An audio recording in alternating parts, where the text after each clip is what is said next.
The good old, uh, you know, ready at hand definition is that philosophy is the love of wisdom. Philosophy somehow is seen everywhere, and philosophizing is the technique of analyzing and scrutinizing. Well, I guess philosophy is about ideas. Philosophy's ideals are ultimateness, universality, and necessity. That it gives us a way of thinking about what is the meaning of what we do. I think about asking fundamental questions about life, human life. Philosophy is about thinking about how a spiritual being has to be. It is very much useful for education, educator and those who want to get educated. Philosophy means to me a systematic, disciplined way of thinking. At its heart is really just learning to think for yourself. You know, people often criticize philosophy by saying that philosophy is bullshit. And I actually agree with them. So I'll say yes, philosophy is bullshit in the sense that it is the kind of fertilizer that is necessary for the rest of the academy to grow and grow well. This is a question which I was asked in a class some 10 years ago in a philosophy class by a student. So why do we do philosophy? And I said, I don't think you can achieve anything by doing philosophy. If you were to look for an instant result, you are thirsty, you pick up a glass and pour a water and drink it, you have solved that problem. Philosophy would begin perhaps rather tortuous to think, why is it that we needed water and where it comes from, and what do I do to analyze what it is, that is to preserve it. So it opens up. In a way, you could also in a very general sense say that philosophy somehow is seen everywhere, and philosophizing is the technique of analyzing and scrutinizing. Philosophy is the love of wisdom, and it's, I think, about asking fundamental questions about life, human life, and provides a center of gravity, if you will, for intellectual reflection on all kinds of questions one encounters. But to be a little more specific about it, I think that philosophy begins when you have a question that you have no idea how to answer. And the way you pursue it is through very careful reasoning, explicit reasoning, and attention to argument. So those kinds of skills, that ability to think about problems that are incredibly complex, to break them down into answerable units, and then to pursue those answers with clarity of argument and intent, is, I think, the kind of fertilizer that everyone in the humanities can benefit from. Philosophy asks with more emphasis the questions, normative questions, less of what is and more of what do we want, what ought to be, what should be done. The claim, quite an exalted claim, that philosophy and philosophizing could produce some wisdom. So in that sense, philosophy started as a quest for knowledge and wisdom, not just knowledge but wisdom. Philosophers made a distinction, I think, and they tried to do that by asking questions. My understanding of philosophy is more that it gives us a way of thinking about what is the meaning of what we do. And when it comes to education, we need to think about what is the purpose of education, what knowledge do we teach at school, who authorizes what we teach, why should some children have access to some knowledge while other children don't have the same access. I think philosophy helps us to answer those questions. I guess it helps you reflect on your own life as well, on the values you hold, why you hold them, are they good values? And I guess that then helps you to reflect on the community that you live in. And is it a worthwhile community to live in? And helps you to be critical, not in a negative way, but in a way that takes account of historical ideas, and so that philosophy helps you to have this historical perspective, so you're not a prisoner of the present. One thing about ideas is that they have a historical provenance. And so one thing about philosophy is that it gives you a sense of history. It makes you realise that human beings haven't just lived on the planet in the 20th and 21st centuries, that it goes back a long way to Plato, and of course Indian philosophy goes back a long time as well. So it gives you a sense of identity, a sense of continuity with those who've gone before you. I guess philosophy gives a way to think and way to come out of your everyday mundane problematics which we usually get entrapped into. So in order to come out of those at a personal level, I think it is first of all very important to start thinking.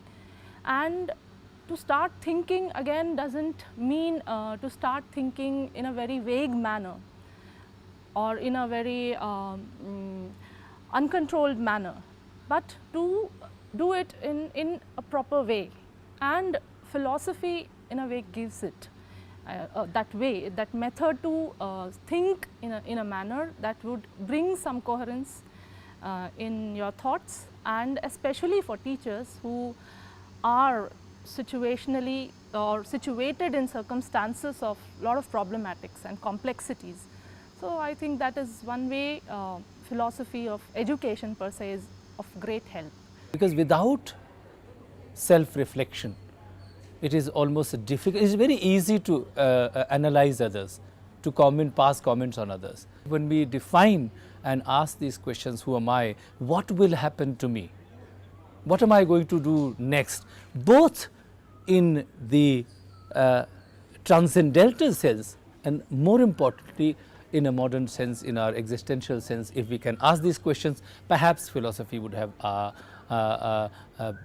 made things fruitful. As I said, how do you confront seemingly intractable problems? How do you break it down into answerable units? How do you use reason and argument in a way that's publicly demonstrable and publicly shareable and publicly accountable to actually pursue your question? People have a misunderstanding of philosophy as a entirely abstract, otherworldly discipline.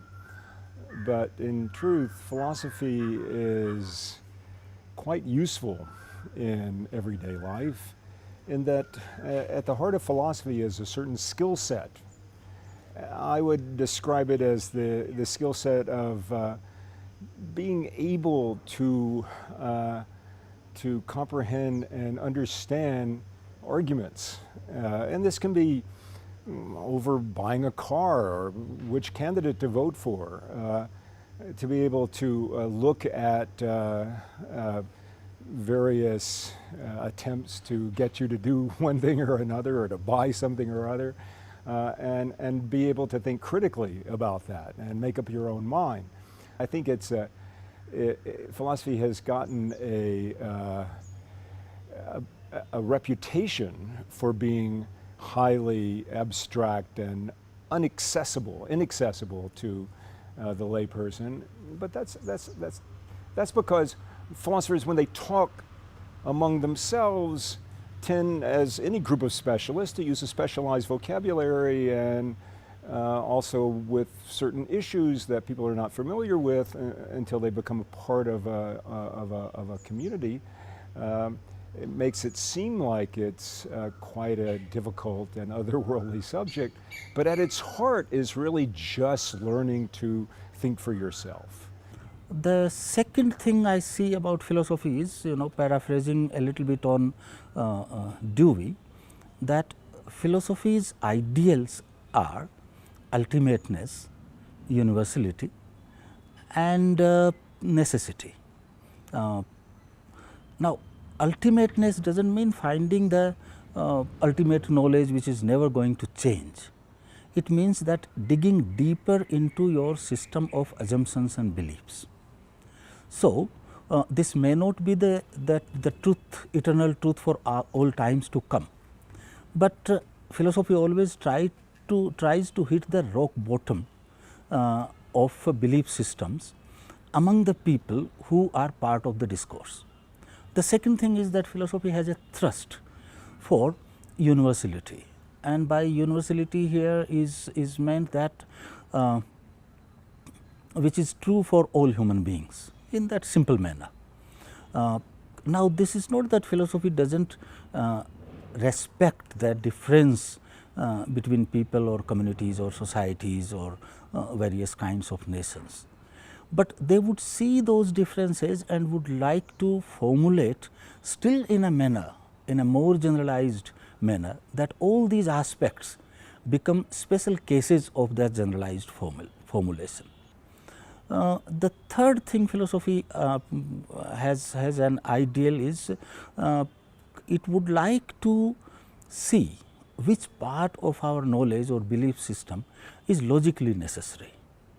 So, it asks necessary, there is a difference between necessity and universality. Universality is among all human beings, necessity is in all possible logical worlds. I think that we must make a distinction between philosophy of education and educational thought. Formal educational thought, in some ways you could say that the very famous stories and writings about education in all traditions. You have of course, one of the most famous is in the Greek tradition, Plato and Aristotle, and in the Indian tradition there are various different attempts to set up certain forms of how to educate. So one way to understand philosophy of education is not to say that it is a branch of philosophy, but a branch of the exploration of education where certain philosophically important questions are asked by educators about the process of education itself. In some ways, philosophy of education is important for the teacher because it helps me ask questions, and that might be more important than the clear answers it might provide, but it can give me some answers too. In education, I think we need philosophy of education in order to balance the fragmentation of the educational sciences. The whole of education, which in the end is about one child improving their life, is fragmented into many different clusters, and people don't talk to each other. So they also don't think of education as a whole, they think of their particular subfield. Philosophy of education provides a counterbalance to that fragmentation because it encourages us to always come back to the main questions. What is education for? How can we improve it? How does it fit in with our overall societal goals? Teachers need a reason to keep on doing what they do, and having an interest in ideas helps you to motivate yourself. So that's the first thing why philosophy might help. The second thing is that I think it helps you to reflect on your own classroom practice. There are two issues. One is what knowledge should we teach in school, and the second one is how should we teach it. And the teacher is obviously the person who is concerned with both. The teacher must make decisions about what knowledge is to be taught, and the teacher must decide how to teach that knowledge so that all children have access to it. So philosophy encourages teachers to think about what they're doing. There's a real danger that a teacher takes a textbook and says, the textbook has the knowledge, I'll simply teach from the textbook, without any concern about what knowledge is in the textbook. Is it important knowledge? How should it be taught? How to arrange the knowledge? Should it be arranged from the simplest to the most complex knowledge? Now the teacher needs to know what the knowledge is in order to be able to put it, to arrange it into an order that children can understand. In education, it has been shown, as many of the speakers in this conference have alleged, that students, when they begin to think for themselves and become inquirers as opposed to just consumers of information, they really begin to learn. And so philosophy, in a way, is really at the heart of teaching in both the Indian tradition and in the Western. Now, what philosophy does in education or its legitimacy, that might depend on several things. Many of the philosophers of education claim that it's not possible to do education without having some philosophical assumptions about human being, the kind of life one wants or good life, and the kind of society we want to create, and relationship of knowledge with that society, etc. It's impossible to do education without asking these questions. So, people may have some assumptions in their mind and they may not be aware of them, or they may be aware of them, but they may not think that alternative assumptions are possible, and therefore, they might think that philosophy is useless. What philosophy does is consistently pushes people to articulate these questions, articulate answers to them, take into account all other answers which are available, and try to build rigorous argument for accepting this or that. And also, as a slogan, one can say, one can't even deny the legitimacy of philosophy without being philosophical.